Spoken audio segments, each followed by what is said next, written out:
Welcome to a new video from the Parts channel. Well, I'm going to make a short video.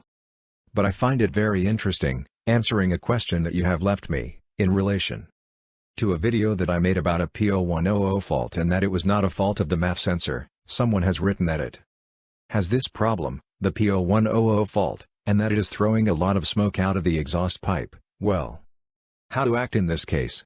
The P0100 fault is a generic fault. The ECU has been made, the fault is on the MAF sensor. But the failure is not always the MAF sensor. The first thing is to check that you do not have anything loose in the air intake, a crack, a joint or a clamp that is half loose.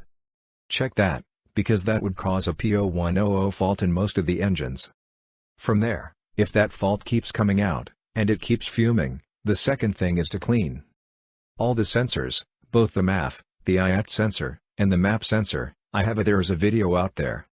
You can look it up on the channel, of how a MAP sensor that was clogged with dirt caused the ECU to blame the MAF sensor and the EGR. It was solved simply by cleaning the MAP sensor, but my advice is that you clean all the sensors, and if after checking that there are no leaks, and that the sensors are all clean, the MAF sensor failure continues, then yes, you can change it there, but check the wiring first. Don't waste your money, because I have already seen this. Clients who have acted on their own have bought themselves, because they also had a diagnostic machine, which is not very expensive. They have changed the sensor.